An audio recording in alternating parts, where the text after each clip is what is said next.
Hello guys, good evening sa inyo lahat. Muli tayo. At tayo ay mag-overtime sa paglilinis ng ulo ng manok. Dahil hindi tayo nagtinda ngayon, ipiprepare natin yung paninda natin na ulo ng manok na ating lilinisin.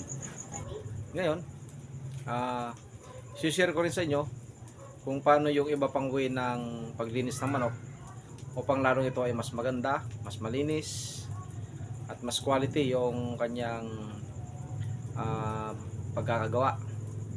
Dahil sa araw-araw na pagtitinda natin ay nadidiscover natin kung ano yung mas maganda pang mga pamamaraan o taktika para hindi tayo masira sa customer at hindi tayo madaling masiraan ng karne. Lalo nitong ulo ng manok ay madali siyang masira. So ito guys,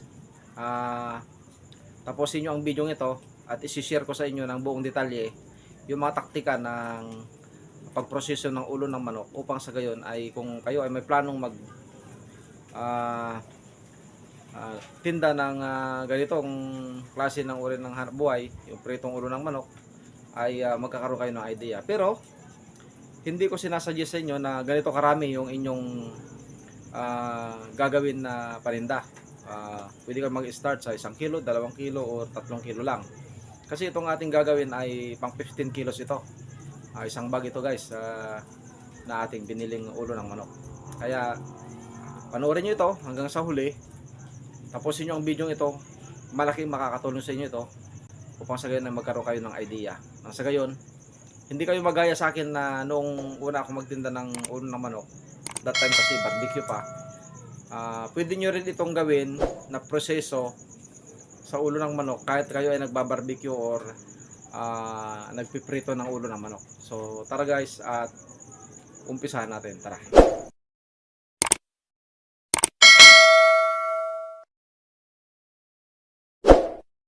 Yan, hello guys, ito. Umpisahan natin yung isang bag na ulo ng manok. Yan. Yung isang bag na ulo ng manok ay umpisahan natin. Umpisa natin linisin. Ito guys ay medium size lang na ulo ng manok. So gumawa tayo ng video ngayon although gabi. Sa ganun kasi hindi tayo nagtinda ay i-advance na natin yung pag-prepare ng ating panindang manok kasi ito maramihan. 15 kilos tapos yung 15 kilos din na leeg ng manok.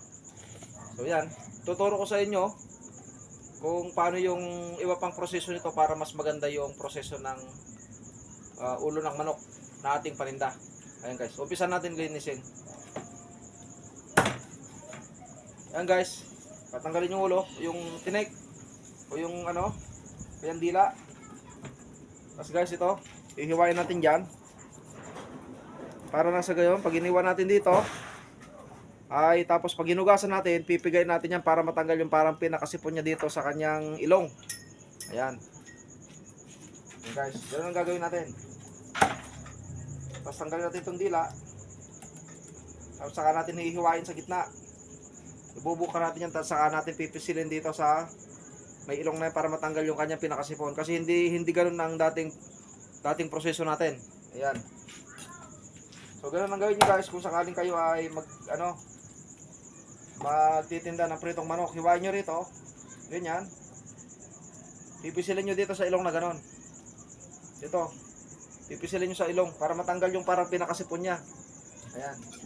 Wag kayo madiri kasi ganun talaga yung yung proseso ng ulo ng manok.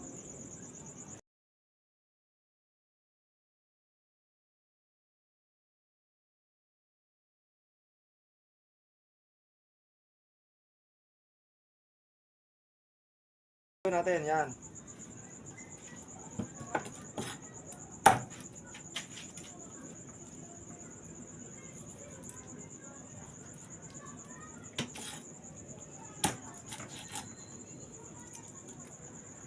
Marami kasi ito guys, bali 15 kilos ito. So para hindi na tayo gahol bukas, gagawin natin ngayong gabi. Pero itong ulo ng manok na to guys ay hindi naman natin ito siguradong mapapaubos ng isang araw lang. Maring hanggang 2 araw siya.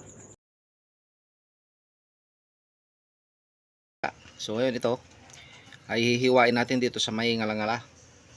Yung gaya na sinabi ko kanina ay hiwain natin. Tapos saka natin pigain dito sa may kanyang ngalangala. Kung saan nandyan yung pinaka sipon or laway ng manok na naging madulas. At yun yung yung madulas na yan na laway or sipon ng manok ay siyang nagiging dahilan para madaling masira yung ulo ng manok. Kaya iisa-isahin natin para na sa gayon ay malinis natin na maigi. At ang gagawin natin mamaya para hindi siya madaling masira ay huhugasan natin siya ng suka. At yung suka na yon ang magpapatibay sa kanya para hindi siya madaling masira. Na kapag kayo na inilagay nyo sa plastic ay kahit 2-3 araw na nakalagay sa ice box or sa cooler ninyo ay hindi siya basta-bastang masira. Ayan. So tiyagaan nyo lang ang sa gayon ay yung inyong panindang ulo ay hindi madaling masira kung sakasakaling pangmaramihan na yung ang inyong gagawin na paninda. Kaya tiyagaan nyo lang guys upang sa gayon ang inyong panindang manok ay ulong manok ay hindi siya madaling masira. Ayan. Yan, may isang nakaligtas na hindi natin natanggalan. Ayan. Ayan, hihiwain natin ganyan. Tapos mamaya pag hinugasan natin ay iisa-isahin din ulit natin yan. At tiyagaan lang talaga. Habang hinihiwa natin, pinipigan na natin yung sa may parte ng ilong ng manok para madali na siyang matanggal. Para pag binalawan na natin ng tubig at saka ng suka ay madali na lang nun. Ayan.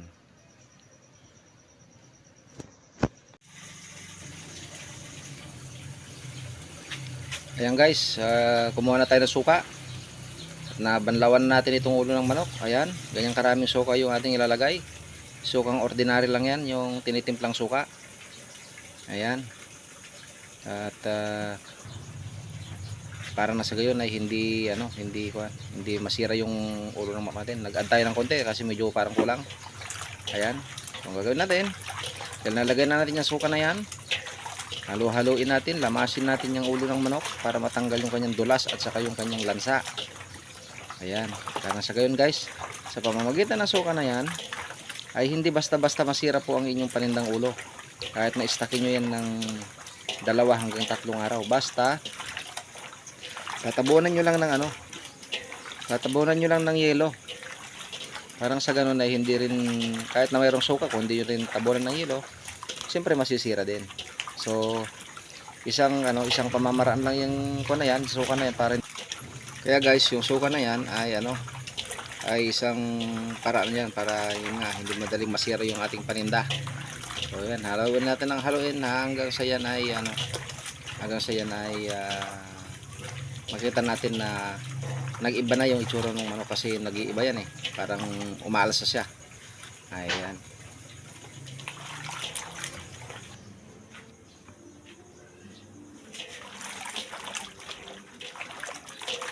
Ayan guys, nababad na natin ng konti sa suka. Tingnan yung itsura nung ulo ng manok nung nababad siya ng suka.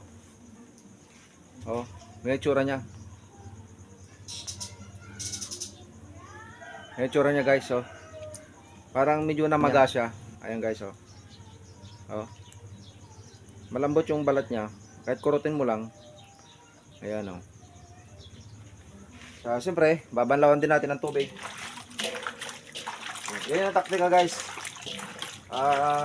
Ibabad nyo na konti sa suka para matanggal yung lansa niya. Saka matanggal yung dulas. Tapos babanlawan na natin ang tubig. Yan.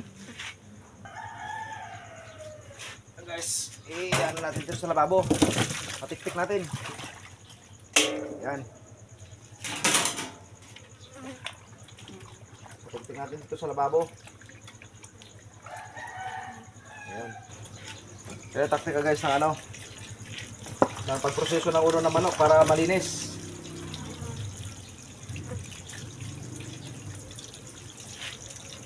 Ayan guys ganyan yung yung ginagawa ko. Paglinis ko ng ulo ng ganyan, pag tinanggal yung dila, pagkatanggal nyo ng dila, hihiwain nyo rito. Ganyan. Pagkahiwa nyo, yan ang kalabasan niya. Para pati dito, malilinis natin.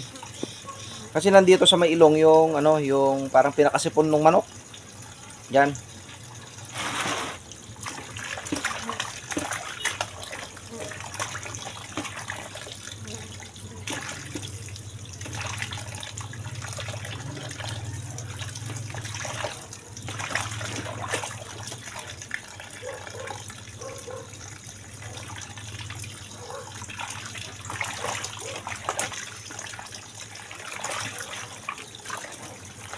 Bali 15 kilos ito guys na ulo ng manok.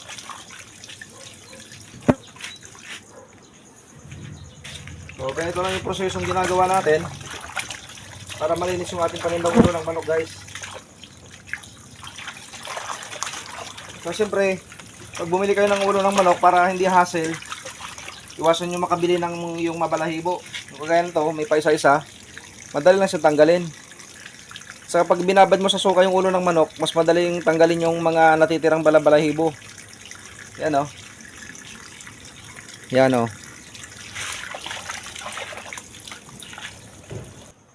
Ayan guys. Dahil napatiktik na natin itong ating ulo ng manok. Ito. Meron tayong curry powder guys. Meron tayong ginisa mix. Meron tayong bitchin. At saka ito, asin. Budbud na natin. Yan. Mag-add lang tayo ng konti. And then, paminta. Yung black pepper, yung powder yung original guys ang gamitin nyo para mabango. Yan. Tatlong spoon. Yung ganito. Kasi budbud na natin tong tatlong ginisa. Itong ginisa mix. Tatlong ginisa mix to. Yan guys, para masarap. Saka dalawang Ajinomoto, yung bitchin. Napatsingka ako sa paminta. Ito lang pinaka the best na diskarte nito guys. Ito, tansyahin lang din natin tong curry powder. Ito ang pinaka nagbibigay ng linamnam at saka bango nitong ating ulo ng manok pag ito ay napirito na. Ayan.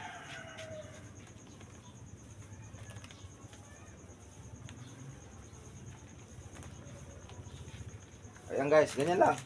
Ito pa ng konti. Yan.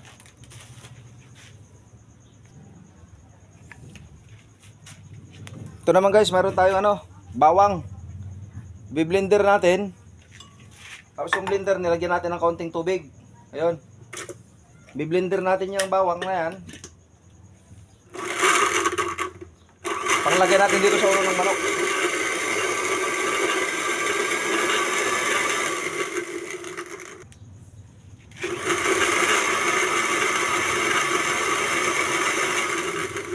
Ayan guys. Na-blender natin yung bawang, lagyan na natin sa ulo ng manok. Huwag natin lalagyan lahat ito guys kasi masyadong mabango. Halo natin. Yan. Yung gagawin natin ay kamay. Kakamayin lang natin. Hahaluin natin to. Yan.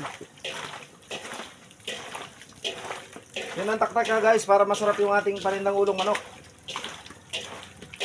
Yan.